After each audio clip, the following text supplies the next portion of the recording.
Hello everyone. आज हम करेंगे कंज्यूमर बिहेवियर का सेकंड अप्रोच। जो दूसरा अप्रोच था वो था ऑर्डिनल अप्रोच।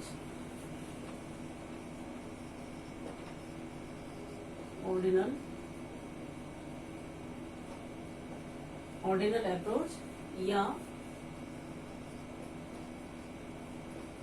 क्रमवाचक दृष्टिकोण। उपभोक्ता व्यवहार का क्रमवाचक दृष्टिकोण जो हमने पहले देखा था वो था कार्डिनल अप्रोच, जो जिसकी व्याख्या मार्शल ने की थी। कार्डिनल अप्रोच में हमने जाना था कि एक उपभोक्ता को वस्तु से प्राप्त उपयोगिता को मापा जा सकता है, जबकि क्रमवाचक दृष्टिकोण के अनुसार उपभोक्ता को वस्तु से प्राप्त उपयोगिता को क्रम प्रदान किए जा सकते हैं। उनमें हम ये तो बता सकते हैं कि उपभोक्ता को विभिन्न वस्तुओं का उपयोग करने पर अधिक संतुष्टि मिली, कम संतुष्टि मिली या समान संतुष्टि मिली, ये तो हम बता सकते हैं। लेकिन हम ये नहीं बता सकते कि उन वस्तुओं के उपभोग से कितनी संतुष्टि उपभोक्ता को मिलती है। तो इस प्रकार क्रमवाचक दृष्टिकोण के अनुसार उपभोक्ता को प्राप्त संतुष्टि या उपयोगिता को हम माप नहीं सकते, अपितु उनको हम क्रम प्रदान कर सकते हैं। उपभोक्ता वस्तुओं से प्राप्त उपयोगिता को क्रमानुसार जचाता है, तो हम इसे क्रमवाचक दृष्टिकोण के नाम से जानते हैं। विभिन्न अर्थशास्त्रियों ने क्रमवाचक दृष्टिकोण को बताने का प्रयास किया है और हम इसमें जानेंगे कि हम क्रमवाचक दृष्टिकोण को तटस्थता वक्र विश्लेषण, तटस्थता वक्रों के द्वारा, इंडिफरेंस कर्व,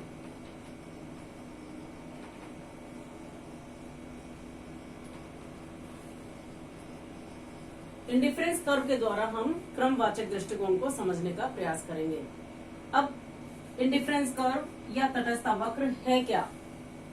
तटस्थता वक्र दो वस्तुओं के उन संयोगों को बताने वाला वक्र है जिसके हर संयोग पर उपभोक्ता को समान संतुष्टि प्राप्त होती है। उपभोक्ता जब दो वस्तुओं का प्रयोग करता है तो उन दो वस्तुओं से प्राप्त जो संतुष्टि है वह हर दृष्टि से समान मात्रा में प्राप्त होगी। इस तटस्थता वक्र के बारे में विभिन्न अर्थशास्त्रियों ने परिभाषाएं दी हैं, जिसमें गूल्ड और फर्ग्यूसन है, इसी तरह से बोल्डिंग है, स्मिथ है।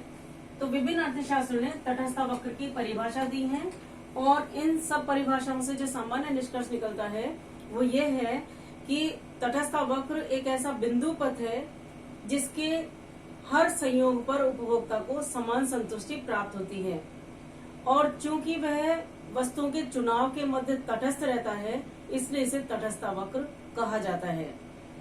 एक उपभोक्ता दो वस्तुओं के संयोगों पर उदासीन रहता है कि वह चाहे एक ए संयोग ले ले या बी संयोग प्राप्त कर ले, उसके संतुष्टि में कोई अंतर नहीं पड़ता। तो ऐसी स्थिति में इसे उदासीनता वक्र भी कहा जाता है, क्योंकि वह विभिन्न संयोगों के मध्य तटस्थ रहता है या उदासीन रहता है, इसलिए इसे तटस्थता वक्र या उदासीनता वक्र कहा जाता है। तो निष्कर्ष निकलता है विभिन्न परिभाषाओं से कि तटस्थता वक्र क्या है। तटस्थता वक्र दो वस्तुओं के विभिन्न संयोगों को बताने वाला वक्र जिसके हर संयोग पर उपभोक्ता को समान संतुष्टि प्राप्त होती है। इसे हम तटस्थता वक्र को तालिका के माध्यम से भी समझने का प्रयास करेंगे। माना कि एक उपभोक्ता दो वस्तुओं का उपयोग करता है और तटस्थता वक्र के लिए शर्त भी है कि एक उपभोक्ता केवल दो प्रकार की वस्तुओं का उपभोग करता है। तो फर्स्ट कॉलम में हम लेंगे कॉम्बिनेशन या संयोग, नेक्स्ट कॉलम में एक्स वस्तु और उसके बाद वाई वस्तु। एक उपभोक्ता का एक ए संयोग होता है कि वह एक्स की एक इकाई के साथ मान लीजिए 60 वाई वस्तुओं का संयोग करता है। बी संयोग उसका होता है कि एक्स की एक इकाई मात्रा बढ़ाता है तो उसे वाई की इकाइयों का त्याग करना पड़ता है, और मान लीजिए अगर y की 54 यूनिट वह प्राप्त करता है। सी कॉम्बिनेशन x की 1 इकाई और वृद्धि, फिर है इसका मान लीजिए 54 से 49। डी कॉम्बिनेशन 4x की इकाइयों के साथ y की 45 मात्रा। ई कॉम्बिनेशन 5 यूनिट x की और 42 y की इकाइयों का।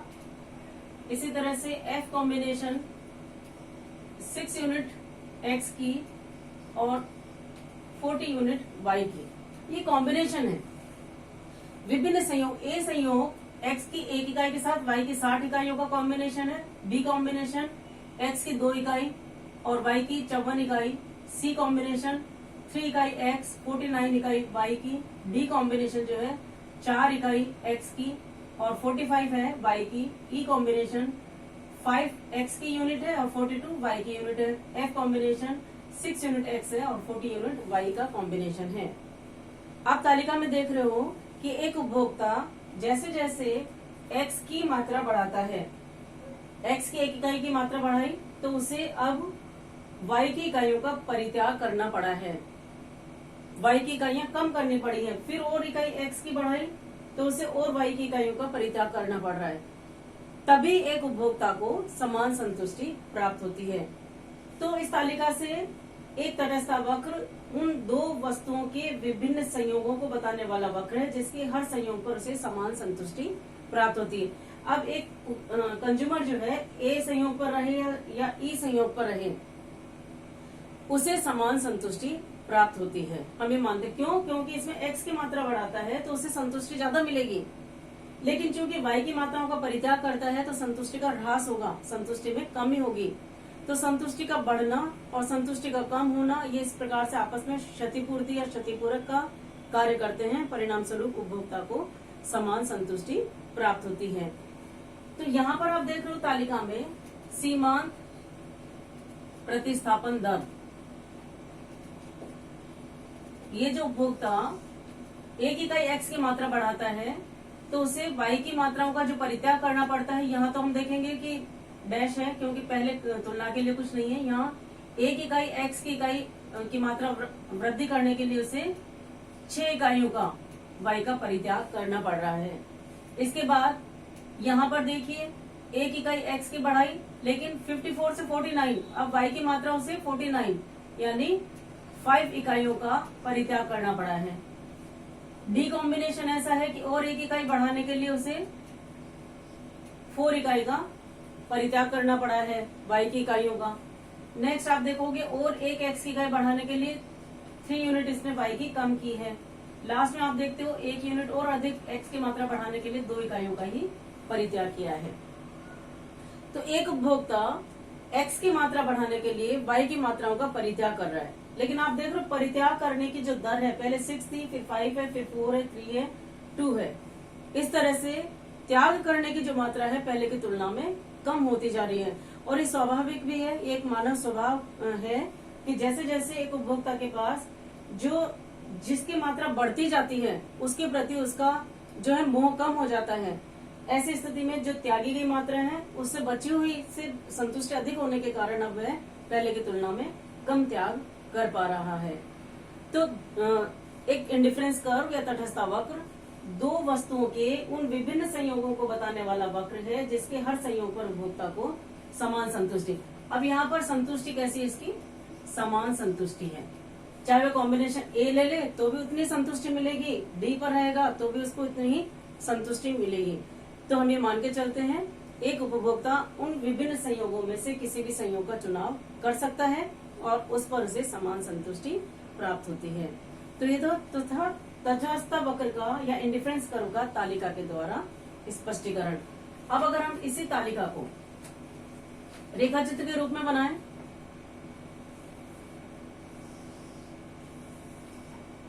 तो हमें तटस्थ वक्र रेखा चित्र के रूप में प्राप्त हो जाएगा, जहां x पर x वस्तु को और OY अक्ष पर y वस्तु को मापा गया है। तो हम तालिका के अनुसार पैमाने के अनुसार हम तालिका को रेखा चित्र पर अंकित करेंगे।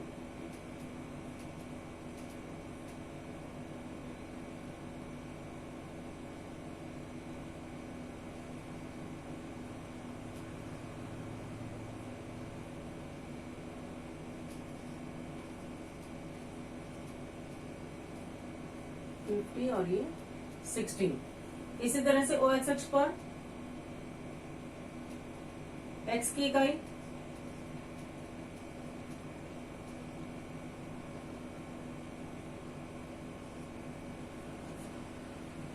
एक कॉम्बिनेशन एक x की इकाई के साथ 60y की इकाई, दूसरे कॉम्बिनेशन पे 54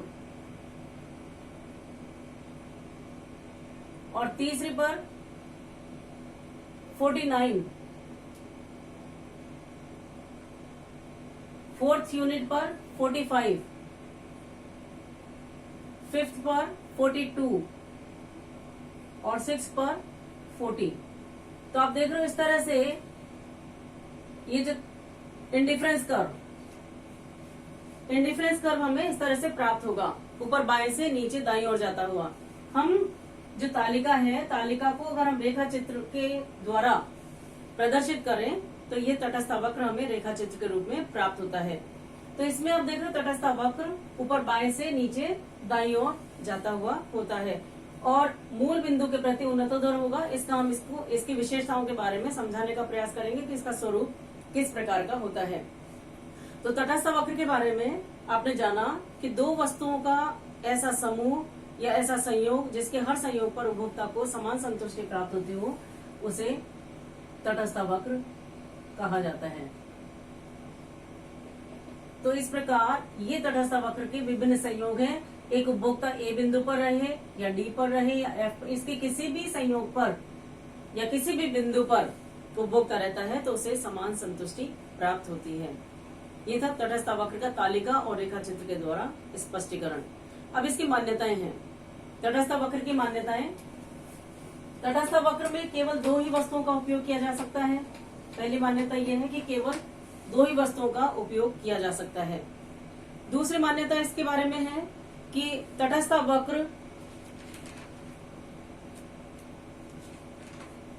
वक्र विभिन्न वस्तु समूहों के बीच में हम तुलना कर सकते हैं। जैसे एक उपभोक्ता ए और बी के बीच अगर तटस्थ है, मतलब मैं ए संयोग ले ले या बी संयोग ले ले, उसके संतुष्टि पर कोई प्रभाव नहीं पड़ता। इसी तरह से वह बी संयोग ले ले या सी संयोग ले ले, उसकी संतुष्टि पर कोई प्रभाव नहीं पड़ता। तो इस दृष्टि से हम ये कह सकते हैं कि वह ए और सी के बीच भी तटस्थ भाव रखेगा, कि चाहे वह ए ले ले या वह सी ले ले, उसका भाव तटस्थ भाव होगा। इसी तरह से अगर एक उपभोक्ता ए संयोग को अधिक पसंद करता है बी की तुलना में, और इसी प्रकार बी संयोग को अधिक पसंद करता है सी की तुलना में, तो इसका मतलब ये माना जाएगा कि वह ए को भी अधिक पसंद करेगा सी की तुलना में। तो उपभोक्ता का हम ये मानते हैं कि एक तटस्थ मानचित्र होता है। जैसे तटस्थ मानचित्र का मतलब है यदि OX अक्ष पर X वस्तु और OY अक्ष पर Y वस्तु को मापा गया है तो एक उपभोक्ता की कई तटस्थ रेखाएं होती हैं, तटस्थ वक्र रेखाएं होती हैं। और मान लीजिए वो डी ये बिंदु है ए, तो ऊपर वाला यहाँ पर तीन तटस्थ वक्र रेखाएं बनाई गई हैं, IC1, IC2 और IC3। तो मान्यताओं के अनुसार हम ये कह सकते हैं कि एक उपभोक्ता को ई पर ज्यादा संतुष्टि मिलेगी बी की तुलना में, बी पर ज्यादा संतुष्टि मिलेगी डी की तुलना में। तो ऐसी स्थिति में उसे ई पर अधिक संतुष्टि मिलेगी डी की तुलना में, क्योंकि ई बिंदु पर या तो वह एक्स वस्तु या वाई वस्तु अथवा दोनों वस्तुओं की अधिक मात्रा प्राप्त करता है, और अगर अधिक मात्रा प्राप्त करता है तो निश्चित रूप से उसे उपयोगिता या संतुष्टि पहले की तुलना में अधिक मिलेगी। इसी तरह से एक उपभोक्ता ए और बी के मध्य तटस्थ है कि चाहे वह ए पर रहे या बी पर, उसे समान संतुष्टि मिलेगी। इसी प्रकार वह बी और सी के मध्य तटस्थ है कि चाहे वह बी पर रहे या सी पर रहे, उसे समान संतुष्टि मिलेगी। तो इसके अनुसार हम ये कह सकते हैं कि उसे ए और सी पर भी वह तटस्थ भाव रखेगा, यानी उस पर उसे समान संतुष्टि मिलेगी। तो ये इसकी मान्यता के अनुसार हम ये कह सकते हैं कि इनमें संगतिपूर्ण या संक्रमकता का नियम पाया जाता है। और नेक्स्ट जो मान्यता है वो ये हम कह सकते हैं कि एक उपभोक्ता हमेशा कम बजट की तुलना में अधिक बजट वाली वस्तुओं को पसंद करता है, अर्थात वह नीचे तटस्थ वक्र की तुलना में ऊपर वाले तटस्थ वक्र पर रहना अधिक पसंद करेगा। क्योंकि जब तटस्थ वक्र का निर्माण किया जाता है तो आपने देखा होगा इसमें ना तो वस्तुओं की कीमतों के बारे में जानकारी है उपभोक्ता को, और ना ही उसे अपनी आय के बारे में कोई जानकारी नहीं है। यदि ऐसी स्थिति है तो निश्चित रूप से एक उपभोक्ता का उद्देश्य रहेगा कि वह विभिन्न वस्तुओं का प्रयोग करने पर अधिक से अधिक उसे उपयोगिता मिले, ऐसा वह प्रयास करेगा। तो ऐसी स्थिति में वह ऊपर वाले तटस्थ वक्र पर रहना पसंद करेगा। यदि एक उपभोक्ता का तटस्थ मानचित्र हो तो निश्चित रूप से वह कम बजट वाले वस्तुओं की तुलना में सदैव ऊंचे बजट या अधिक वस्तुओं का प्रयोग करना अधिक पसंद करेगा। तो ये विभिन्न मान्यताएं थी कि एक तटस्थ वक्र केवल दो वस्तुओं के समूह को या बताने वाला वक्र है, दूसरा ये संगतिपूर्ण संबंध बताता है, और एक उपभोक्ता हमेशा ऊपर वाले तटस्थ वक्र पर रहना पसंद करेगा। तो आज अभी आपने जाना कि एक तटस्थ वक्र क्या है। एक बार वापस आपको बता देती हूँ कि तटस्थ वक्र एक क्रमवाचक दृष्टिकोण का उपभोक्ता के व्यवहार को मापने का एक तरीका है, जिसे तटस्थ वक्र विश्लेषण के द्वारा जाना जा सकता है।